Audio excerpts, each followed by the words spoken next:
if you wanted to play the best footy, you came to Scottsdale and played. He just said to the rest of the blood, back to the centre, boys, he won't miss. I just love to wear the Scottsdale Footy Club jumper. It's a very history-dominated club. Attack, attack, attack! Retaliation! Get down, retaliate!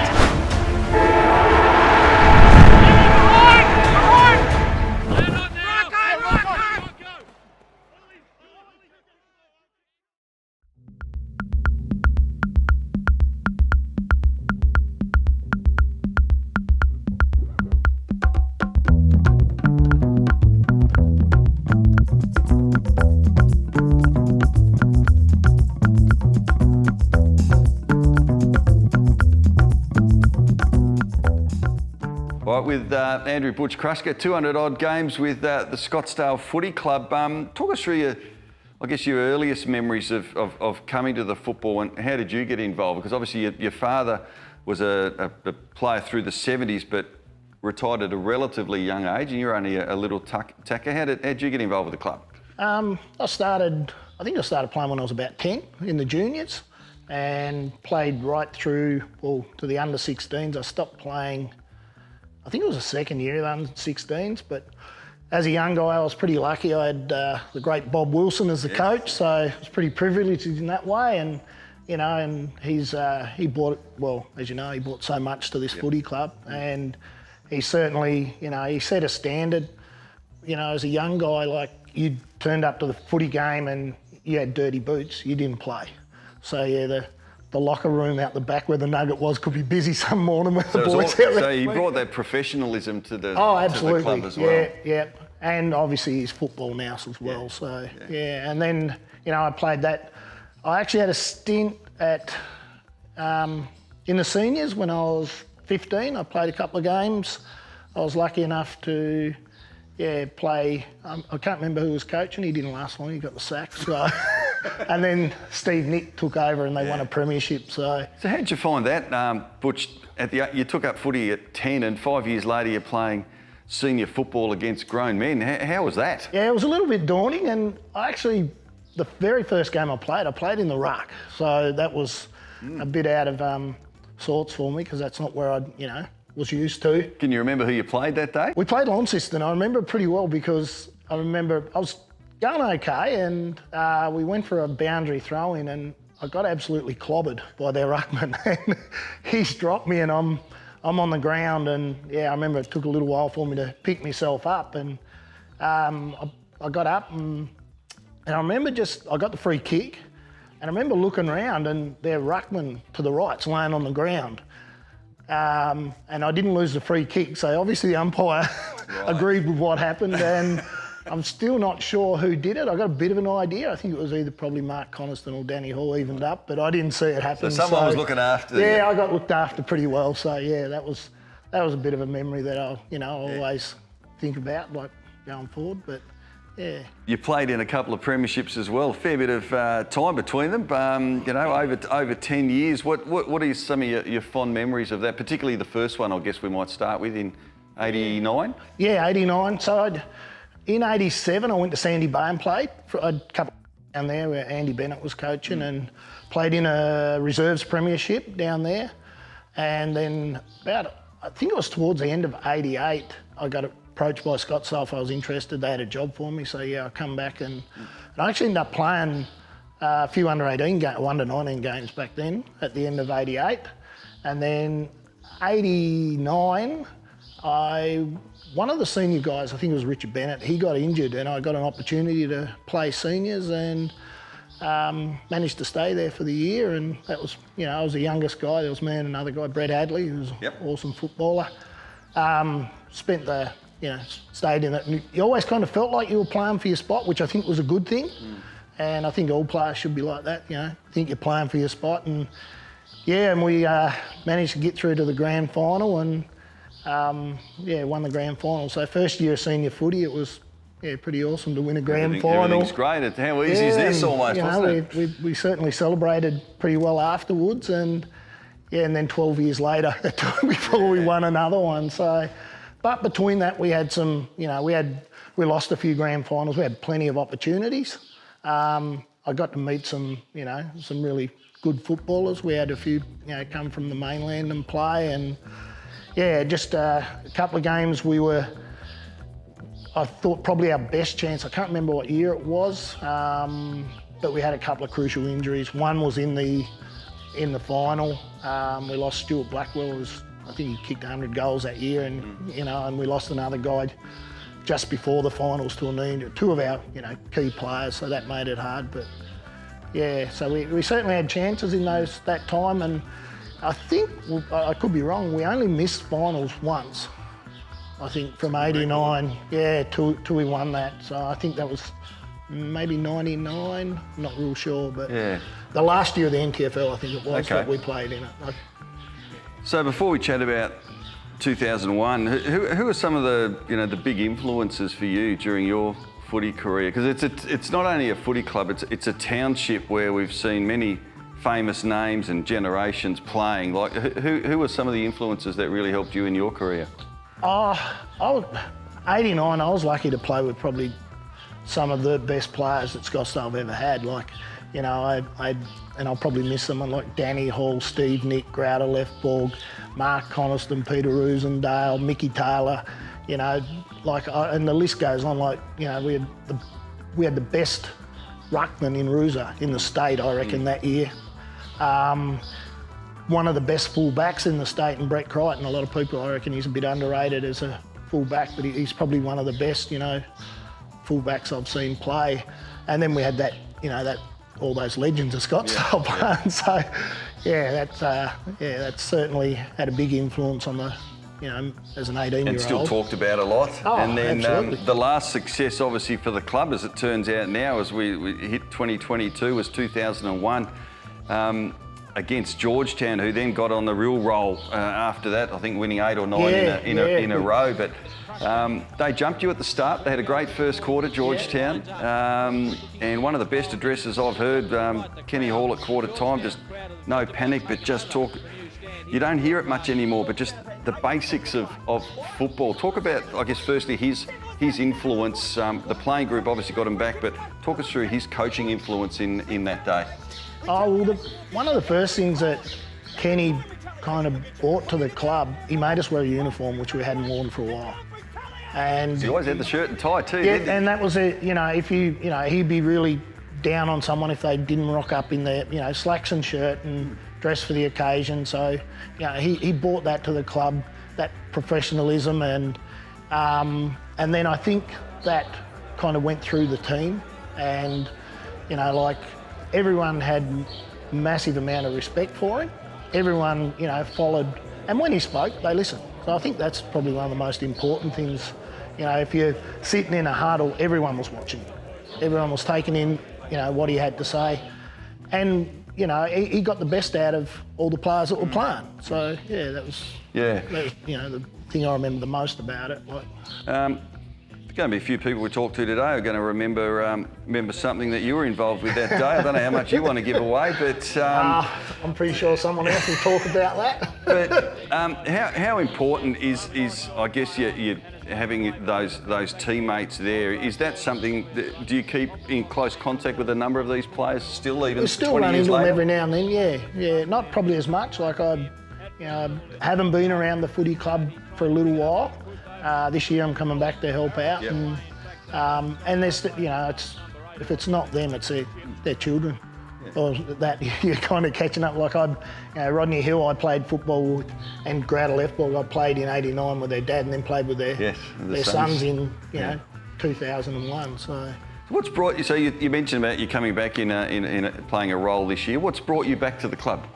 I just think there's a good vibe around it, and it's been a while since we've had success, and it'd be nice to get some, because the whole town, when you're going well, gets behind you. I think go back to '89, after we won the premiership, we come back to Scottsdale, and they'd stopped King Street, blocked the street off, and presented the players on the deck of one of the buildings there, and the street was packed. As an 18-year-old, you think, where are all these people coming from? They would have only just heard about it, but it was unreal, to stand up there and just look out and just see the whole street full of people. And apparently it's what used to happen. It's fantastic. Just finally, Butch, Mate, is there a standout funny story that you'd like to share with the Scottsdale fans? You got something in your memory? I don't know. There's a few, and you've probably heard, but you know, back in I don't know, it was '89, but and I'm not sure I can say this here, but probably he certainly lays the best shirt front. A guy by Andrew Screw Wilson. He's shirt fronted, and it was a legit shirt front down at Smithton, and he's hit this guy so hard, he's burst his ball sack open. He's actually split, and and there's been lots of them, but I never, every time I hear his name, I think of that, and I think, you don't hear that every day playing footy. Like he's absolutely clean this poor guy. So ambulance called? I think they dragged him off. He was in a lot of pain.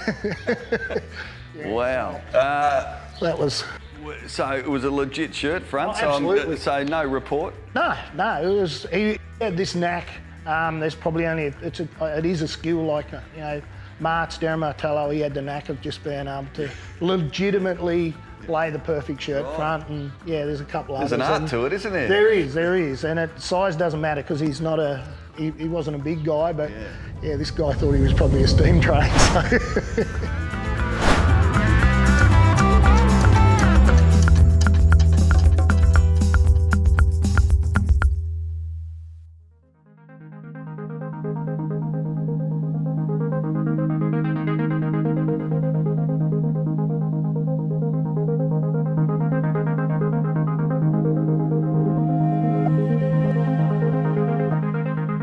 Here with Scotty Hill and Troy Milne, two great Scottsdale players and great names associated with the footy club. So welcome, boys. Troy, I might start with you. You've obviously done just about everything with the Scottsdale Footy Club, a premiership player, a 4-time senior best and fairest, a left-ball medalist. You've coached the club and still associated with the club today. It obviously means a lot to you, this footy club.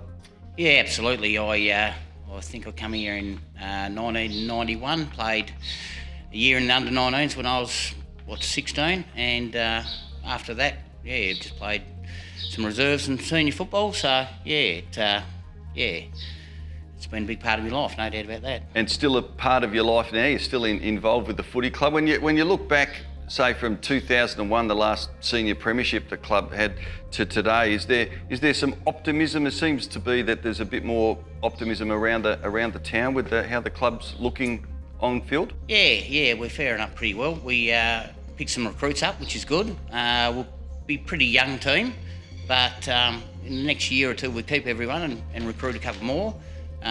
We should be up there, up and about. So it's good times. Good times indeed. Scotty, for you, obviously a lot of family history with the footy club as well, with your dad Rod. The first question I'm going to ask, caught up with Danny Hall a few weeks ago, and in no uncertain terms he told me how he felt when Jamie Dennis went to North Launceston. What about when your old man went to take up a coaching role at North Launceston? How'd that go down in the town? Probably not as bad as when Jamie went. Dad was actually really dirty when Jamie went as well. They actually didn't talk for a while, but Dad will probably have some stories for you about that later on. But he went there and he took Kenny Hall with him. So I think the days we weren't playing against North in those days, and so it wasn't quite as bad. So I actually went there as well and played under 18s with them. So I actually played against Scottsdale that year.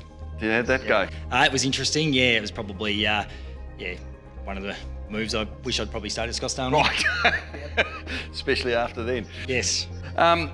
Obviously, that family history's been there. How long has the Scottsdale Football Club been a part of your memory? Since early childhood, I guess? Yeah, well, I suppose. Well, Dad was playing in when I was born, so I know that I was at the games from basically being born, but really remember probably from about 87, 88 onwards when I was 5, 6, and really good memories of the 1989 grand final that Dad played in, and when Scottsdale won that one, and remember running around the ground afterwards with the premiership medallion on and that, and thinking, well, this is where I want to play all my football, and I basically grew up here. We lived right behind the old scoreboard at the ground, so it's been a massive part of my life. And there's a lot of great family history, a lot of famous surnames within the footy club as well, but we were talking to Butch Kruschke earlier, and he actually mentioned the Hills because he played with your dad in '89 and then played with you in 2001 as well. But talk us a little bit about the families that within football in Scottsdale? Because there's so many generations.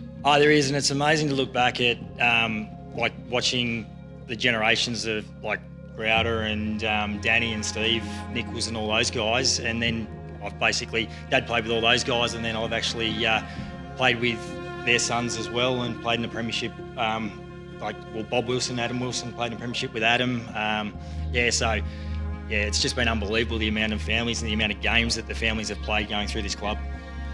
Troy, how'd you find the transition from being a premiership player, a best and fairest, to then being a coach? Did you enjoy the coaching role as much as playing? Yeah, I did. It was a challenge at the time, and I wasn't sure if I was probably ready for it, but I think a lot of coaches are in the same boat. They don't know if they're ready, but, you know, you get in and do the job, and, found it enjoyable, yeah.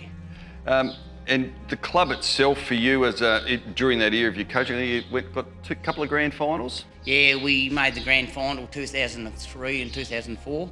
And I guess that was that Georgetown era as well, wasn't it? Yeah, it was. After you beat them in 01. Yeah, I think 2004, I think we were in front halfway during the second quarter by about 4 goals and got rolled by about 80 points in the end. But Georgetown, a fantastic club. You know, as Scottsdale v Georgetown, we had a lot of respect for each other, and they won, 8 flags in a row, but they were good fellas as well, definitely. Well, they didn't win 9 in a row because you beat them in 01. And Scotty, for you, there was a little bit of talk that you might have sparked a little bit of that comeback. And there is someone who will remain nameless who said that you were also a great tagger because of your annoying and chirpy tactics, end quote. How do you respond to that? Well, I did become a tagger. Probably it wasn't quite early on in my career, but I was on the wing and that sort of stuff. But yeah, it was probably I'm trying to think who. I think Anthony Taylor might have been the coach that actually got me tagging to start with. That was a role that needed to be played, and probably helped me play more games than what I may have played if I didn't have that role. Troy would probably agree. I did say it when he got life membership. I didn't mean it that way, but Troy presented my life membership. Yeah. Well, both obviously life members of the club. But that 01 grand final, Scotty, Georgetown got the jump. They had a really good first quarter. But I talked to Butch about this as well. Just tell us about Kenny Hall coaching at that time, because he was a great speaker, great motivational speaker, but seemed to keep things pretty simple as well. How would you describe his influence? It was massive. We were struggling that first. I was on the bench in the first quarter, so I had good vision of the whole game, and they were all over us, Georgetown. And quarter time, he just came out. He'd give us a bit of a spray, the whole side of spray. But then we had a really good second quarter, and just the way he was at half time and the speech he gave us at 3/4 time, we just lifted. You weren't going to lose. There's no way we were going to lose, but that last quarter was just unbelievable. Yeah, we were never going to lose that grand final. Troy, as a young person and then becoming a coach after your playing career finished, who were some of the coaches within Scottsdale that you looked up to? Because you're blessed with so many great footballers up here. Probably one of the ones that helped me when I was coaching as well and helped Kenny Hall was Ronnie Hall. He was bench coach for me for 4 years, and he's obviously helped Kenny for a couple of years as well. So he was, I never watched him play football, but apparently he was a fantastic footballer, and he was a good brain football. So yeah, speaking about that 2001, there was just a couple of moves that made the game. You know, Kenny and his coaching team put Martello back, and then put Coxie on Jonesy, and bang, bang, bang, we're away. And history tells us now, 21 years later, that was the last premiership that Scottsdale have enjoyed in a senior capacity. The NTFA competition now seems to be getting stronger and stronger every year, and you talk about the club seems to be lifting again. How important for someone who's been a part of the club for so long in different capacities, how important is a club to the community? Oh, it's ultra important, there's no doubt about that. We're getting good crowds again. You know, a few years ago there wasn't too many people coming to watch, but and we're starting to get a lot of the old footballers, you know, the 60, 70, even 80-year-olds back at the club. So, it's good times, and Scottsdale's going well at the moment. So. All right, there's always great stories to be told during footy careers. We've heard from Butch, who gave us an absolute classic. You did want to talk about an incident in the 2001 grand final. Maybe you guys could enlighten me between Butch and Victor Marshall. So can anyone enlighten us? Because he didn't want to go on public record. He thought maybe someone else might tell the story. Well, I can say that on film, it wasn't Butch Kruska. It was Adam Wilson. That's what the film said. Yeah, the commentators got it wrong, so you could probably nearly get away with it, but it did look a lot like Butch when we go back and watch it. So, and it probably changed the game a little bit too, because Victor came back on, and I think he gave away about 4 free kicks in the third quarter early on. So, yeah, that probably helped us a little bit as well. Butch accidentally just put his fist on top of his head, basically. Accidentally, of course. Yeah. But it was Adam Wilson. It was that. Well, there you go. It's on public record now. And you meant, because you talk about free kicks, because one thing that Kenny was very critical of at quarter time was retaliation and a lot of free kicks being given away. Probably one of those was his son. Gave away a free kick, and yeah, you could. I was on the bench, and Kenny wasn't on the bench. He was coaching from upstairs, but yeah, when the phone call came down, you could hear Kenny quite clearly. He wasn't happy with Manuel, but left him on the ground, which was good. And he was big on retaliation, You because could hear him obviously. quarter time too, couldn't you? Oh yeah, he wasn't happy. Wasn't happy. And what about, from each of you, some highlights in terms of a funny story? Because sport's supposed to be fun. You forget about your stresses of work and whatever for a couple of hours. Have you got something you'd like to share that's in the memory bank? Well, you'd have something, Scotty, no doubt. I don't know, Troy. Don't know. Don't say that. I've heard some funny pre-game addresses. Like we had one bloke first time he was captain, Corey Binns, and he started talking to us, and he got completely lost and started to talk about building a house brick by brick and this sort of stuff. And in the end, everyone just cracked up laughing, and we just had to go out there and play. So a few funny stories like that. But yeah, what have you got, Troy? Oh, top of my head, I haven't got too many, to tell you the truth. Not that we can probably speak about it on film. Gee, he's gotten out of that one, hasn't he, Scott? Yes. You wait. They'll come once we turn the cameras off. They'll all come out. They'll start to come back to us. But look, it's good to catch up with you guys, and obviously great contributors over many, many years. The families as well as yourselves individually. So thanks for being part of it. Thanks, Rick.